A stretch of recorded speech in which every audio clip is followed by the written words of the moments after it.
Good day, viewers, and welcome to another episode of Government and Public Service Reports on Atlantic Television Network. Here we bring you the news, stories, events, and others that abound in the state system. ATN's appetite for in-depth, unbiased, and factual reportage is the driving principle for this program in order to bring the reports of government activities to the doorstep of the people. We'll go through the highlights of today's reports and the headlines. CP orders arrest of officers over extortion. Police station set ablaze over protests. NURTW banned over protest plans. 3 die in auto crash. We'll take a short break and we'll go straight to the details. Stay with us.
And now we go into the details in full.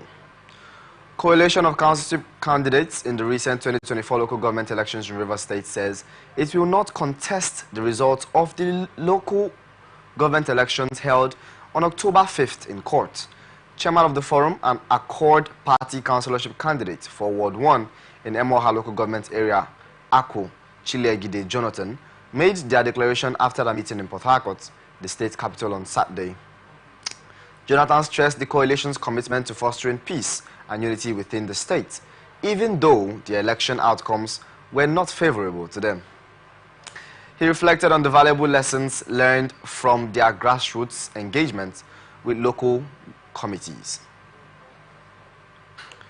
underscoring the importance of inclusive representation in governance, where every citizen has a voice regardless of political affiliation or background. Niger Delta Development Commission has commenced emergency repairs of the failed sections of the East-West Road between Warri in Delta State and Benin in Edo State. The Commission said the repairs would be more on the dilapidated sections along Ibadulume, Amokbu, Roundabout, Musogo, and Oloba. The NDDC Managing Director, Dr. Samuel Ogbuku, who disclosed this when he inspected the ongoing repairs at the failed sections of the road in the company of the Executive Director, Projects, Sir Victor Antai, and other directors of the Commission, expressed gratitude to the President for giving the directive for the urgent restoration of the failed section of the strategic road traversing the Niger Delta region. The NDDC Managing Director commended the federal government for promptly acting on media reports and outcries of the people to award the contract for. It was an indirect tax paid to mortuary owners, not deceased families. Commissioner of Police in Imo State, Aboki Danjuma, has ordered the arrest of officers seen in a viral clip extorting motorists in the state. The police spokesperson, Henry Okoye, disclosed this in a statement on his X handle on Sunday. Mr. Okoye, an assistant superintendent of the police, was reacting to a video clip uploaded to the microblogging platform by a social media user. In the 50-second video clip, an armed police operative was seen collecting money from commercial bus drivers plying the road. The clip did not show other operatives, but the social media user who uploaded the clip suggested other operatives were on duty along the road. He also suggested that the incident happened in Imo State, but did not give the exact location. Commercial buses seen in the video clip were painted blue and white with red lines, which is the color code for buses in Imo State. Mr. Okoye said Mr. Danjuma ordered the immediate arrest of the officer and their team seen in the video. He, being Mr. Danjuma, also directed the Command Complete Response Unit and Provost Department to ensure the officers receive maximum punishment.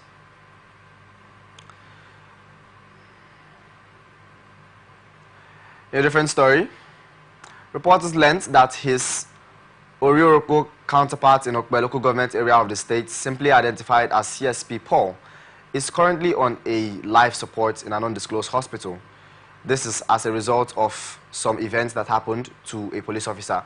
The new divisional police officer posted to Agbaro police station a few days ago in Ugeli North local government area of Delta State has reportedly been killed. Reporters said that his counterpart in Okbe local government area of the state, identified as Paul, is currently on life support in an undisclosed hospital. There were distress calls at about 1:30 a.m. on Monday to the new DPO that some persons had been kidnapped and their vehicle was trapped at Agbaho railway station. New Agbaho DPO was killed. His counterpart was seriously wounded and rushed to an undisclosed hospital. Other policemen in the team were also killed, but we do not know how many there are for now. The Agbaho DPO just resumed duty 2 days ago, and as we talk, his wife is still in the hotel where he was called from. The wife is not even aware as we talk now that her husband has been killed by kidnappers. All efforts to contact the Delta State Public Relations Officer SP for comments has failed, as he did not answer any of his calls. Delta State Police Command has arrested a man simply identified as Daniel while allegedly stabbing a girl after a sex romp in Agbo, aka South Government area in Delta State. Eyewitnesses said the suspect, a regular customer at the brothel, had hinged his refusal to pay the agreed fee on his claim that the sex worker denied him ejaculation during the third round of the sex romp. While the sex worker was insisting that he must pay the complete amount as agreed, the suspect picked up a knife, possibly from the sex worker's kitchen, and stabbed her and dragged the knife downward. The man was arrested by police officers after a distress call by some residents. Sources further added that the victim, whose identity could not be ascertained as of the time of filing this report, was in critical condition when she was rushed to the hospital for medical attention. A senior police officer in Agbo Local Government Division of the police who confirmed the arrest said a team of police officers from the division was dispatched to the scene after a distress call, while the State Police Public Relations Officer Bright Edafe said he had called DPO Agbo, who promised to get back to him on the matter. Moving on. Hell was let loose on Sunday afternoon in Agenegbode, the headquarters of Etsako East Local Government area of Edo State, as several persons were reportedly killed over allegations of kidnappings and killings in the area by suspected criminals. This was even as the police station in the area, alongside vehicles in the station, was set ablaze by irate youths who claimed the police were providing cover for the suspected hoodlums. The people claimed that the criminal elements were kidnapping and killing people in the area for suspected organ harvesting, hence their protest. Apparently not satisfied with the way the police were handling the matter, the youth were said to have stormed the police station and took away the suspect, who, it was gathered, led them to the house of the community leader, where, on prodding, allegedly confessed that several kidnapped victims had been killed and buried in shallow graves after parts of their bodies were harvested. The infuriated youths dug out the decomposing body of the young man in the compound of the community leader, who, it was gathered, reportedly fled with his family. It was also learnt that while the youths were digging the compound, several bones believed to be those of humans were recovered from the compound. In anger, the youths were said to have burnt down the building and then the business centers of several people, killing some of them before storming the police station to set it ablaze. Move on to Ekiti State now. Mr. Baude Biodun Oyebanji has assured of his administration's readiness to implement the new minimum wage of 70,000 naira. The governor assured Ado Ekiti during the weekend's distribution of gratuity checks totaling 3.5 billion naira to retirees in the state. Speaking at the event, which coincided with this year's edition of Pensioners' Day, he describes the new minimum wage as a law that must be obeyed. Governor Oyebanji, however, noted that the state is experiencing a slight delay owing to the need to combine pensioners, teachers, state workers, and local government workers. He said over 500 pensioners benefited from the activities. They protested to drive home their position. In a statement, the Commissioner for Transportation, Engineer Benga Dairo, warned the union members that the state government would not hesitate to restrict the union's activities in public spaces if there is any attempt to breach the peace. He said, this bulletin is to notify and remind NURTW, its members, and their corporate and personal individual duty to conduct corporate and strictly with the ambit of the law, rules, and regulations that the Constitution of Nigeria demands. He raped 2 victims before killing one of them and only spared the life of his 4th victim after collecting her phone, adding that he bore different names in all places he was going so that he could not be easily detected as an ex-prison inmate and serial killer. Arrested by Ogun State Police Command for allegedly kidnapping, raping and robbing before killing his victims, and the late victims include Dina Abigail, Ogun Yesar, an iPhone 11, Infinix Hot 10 phone, a Money Point POS machine, and 2 black ropes.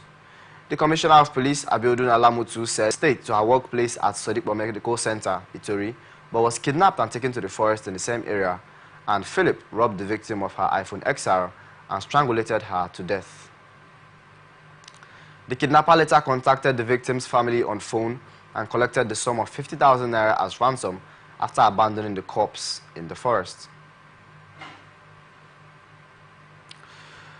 Experts have advocated for the better working conditions and welfare to boost medical staff efficiency across the country. Speaking on Atlantic Television Network program ATN Sunday, a socio-political analyst, Okechukwu Odenko, stressed on the need for a reviewed attention concerning health workers as well as professionalism in the practice. Well, a medical personnel is well paid. I don't think there will be need for him or her to engage in some form of unethical practice. Secondly, who are the persons that are inducted? How, you don't churn out half-baked graduates.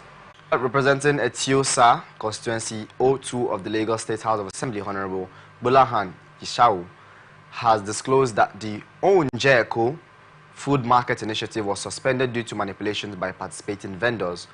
Yishawu stated this at the 11th Etiosa constituency town hall meeting in Lagos, which was part of the 9th constituency stakeholders meeting held simultaneously across all 40 constituencies in the state.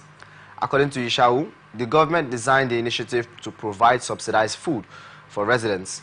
However, it was being exploited by people who manipulated the system to their advantage. The initiative was meant to help people buy what they needed and then return them when necessary. Unfortunately, the system was hijacked, undermining the efforts of the government to subsidize residents. Ishawu said, despite the suspension, Ishawu assured attendees that the government was redesigning the process to ensure its fair and effective implementation before the program resumes. Earlier, a participant at the meeting, Mr. Tunde Aremu, a teacher and member of the Nigerian Unions of Teachers, expressed disappointment over the program suspension, but praised the government's efforts to ease the financial burden on residents.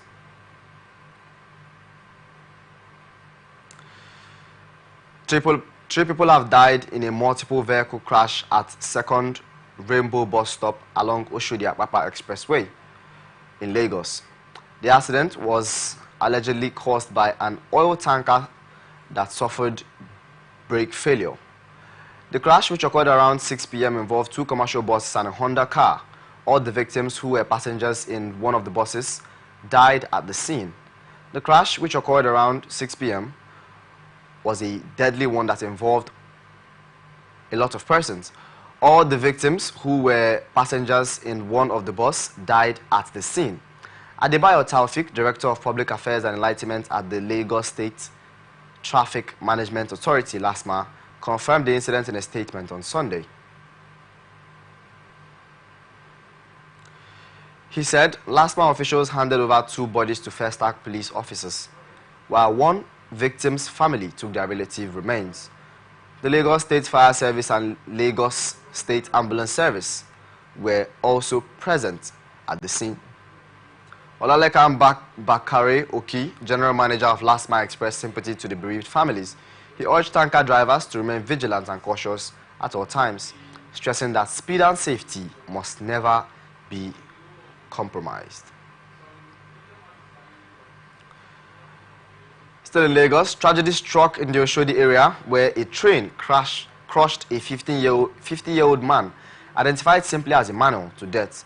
The deceased sister, whose name is not yet known, informed the police, who received the phone call around 9 a.m. alerting her that her brother had been fatally struck by the moving train. Police Public Relations Officer, Lagos State Command Benjamin Hudeyin, in a statement confirmed that the Mosafejo Division of the command was notified of the incident, and the police immediately dispatched a team of detectives to the scene.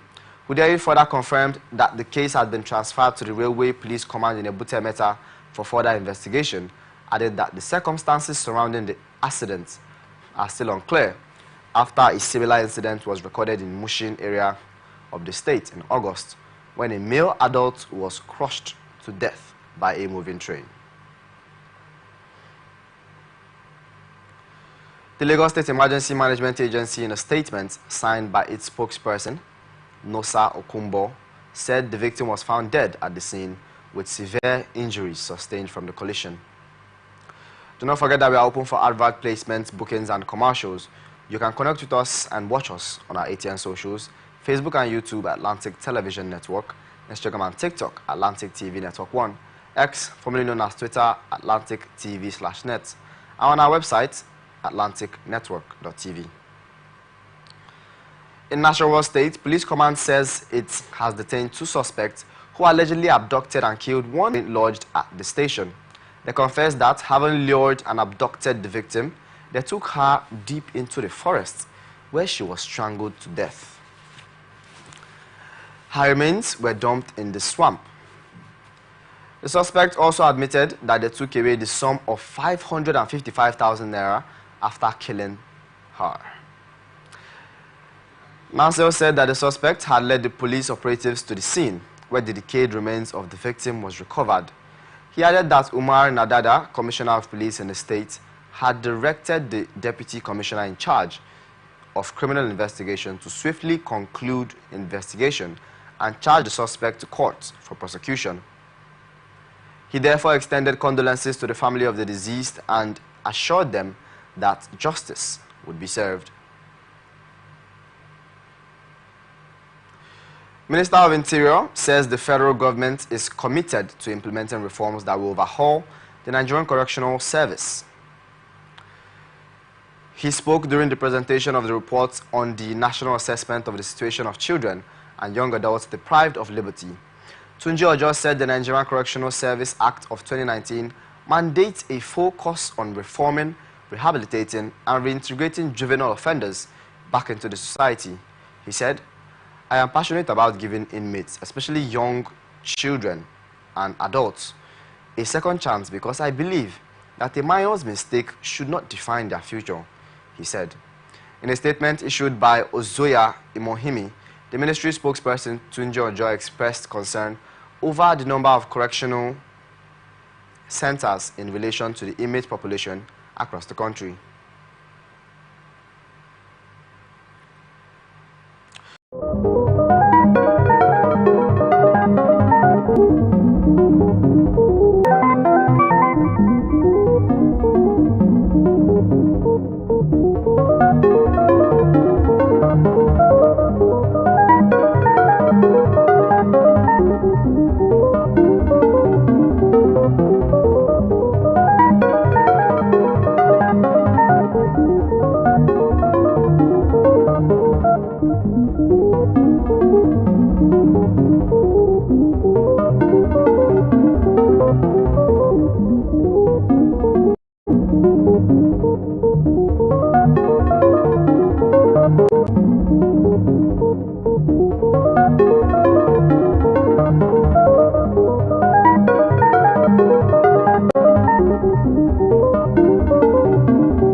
Welcome back to Government and Public Service Reports on Atlantic Television Network. Now to the rest of our stories.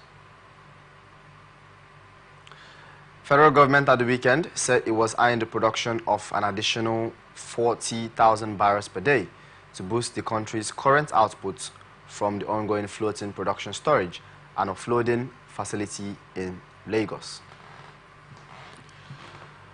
The project is a joint venture between the Nigerian National Petroleum Company Limited and Century Nigeria Limited in partnership with WIPE on engineering, procurement and construction firm, as well as NSERV.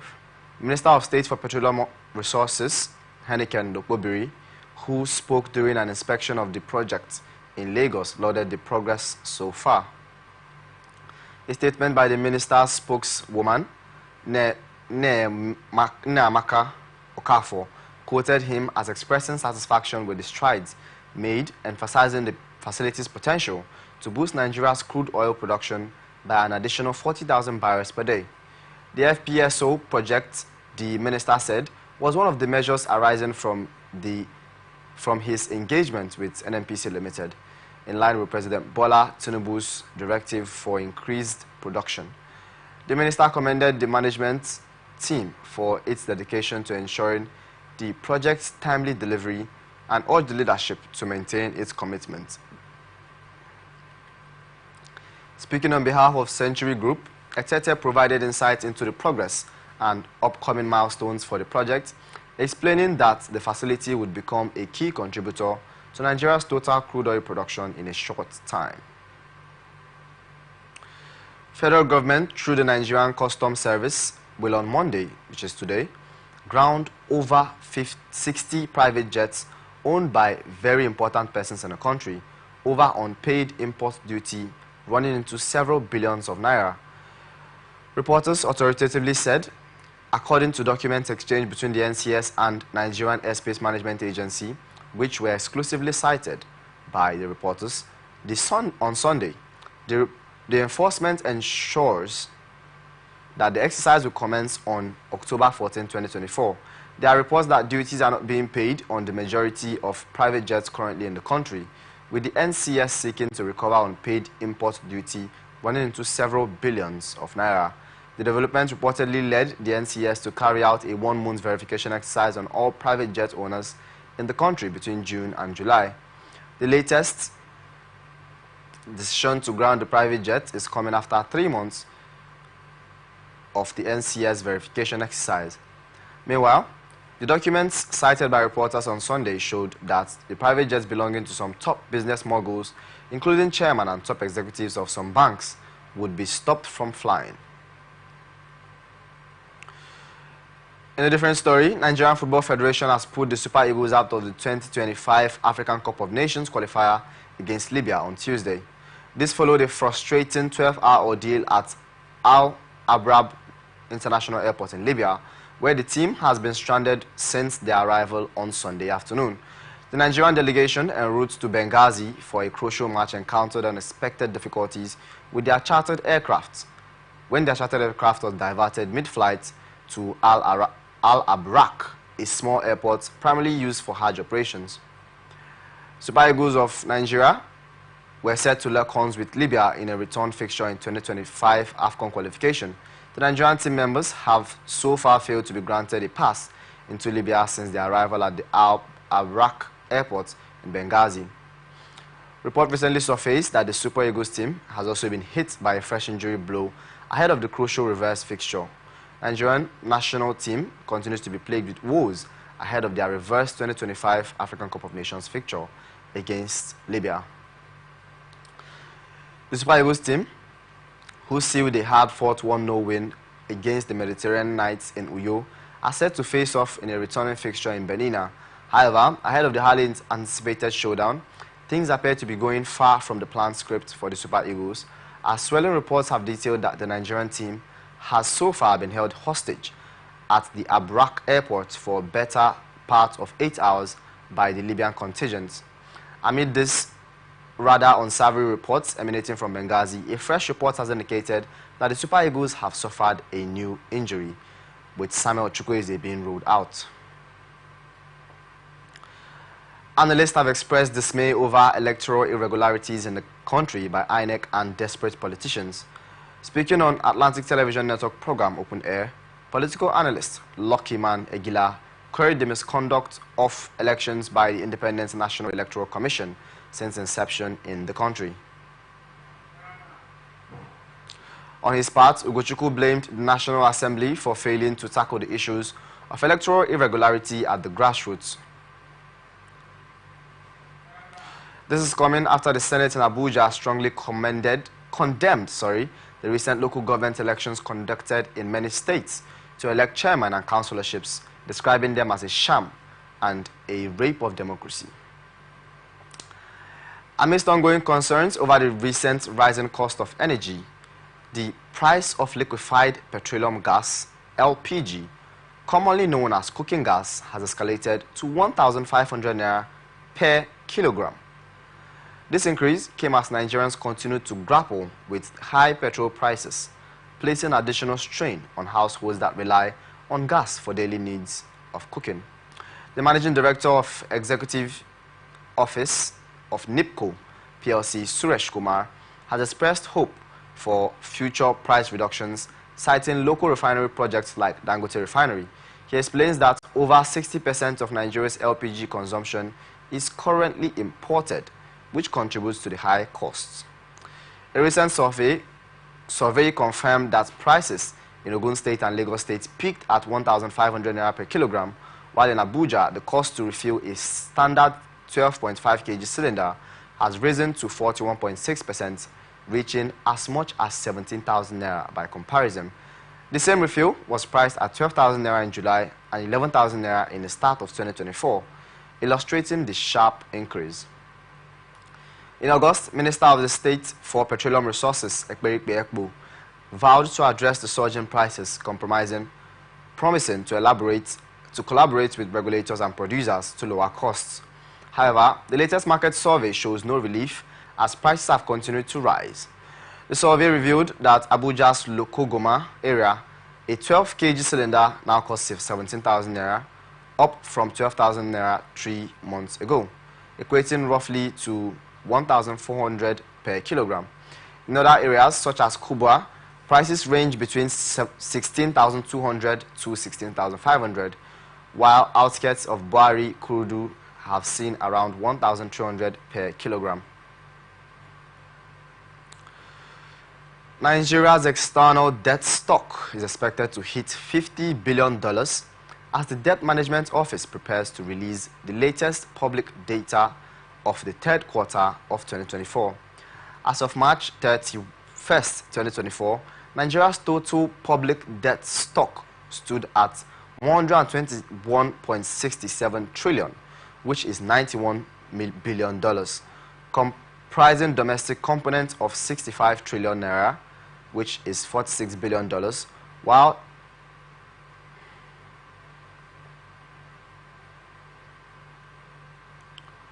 while external debt was at 56.2 trillion naira, being $42 billion. Fast forward to September 30th, the end of the third quarter of 2024, the country has procured a series of external loans from the World Bank and other multilateral agencies. According to the DMO figures, as of March 31st, 2024, Nigeria's debt to the World Bank alone amounted to a total of $15 billion.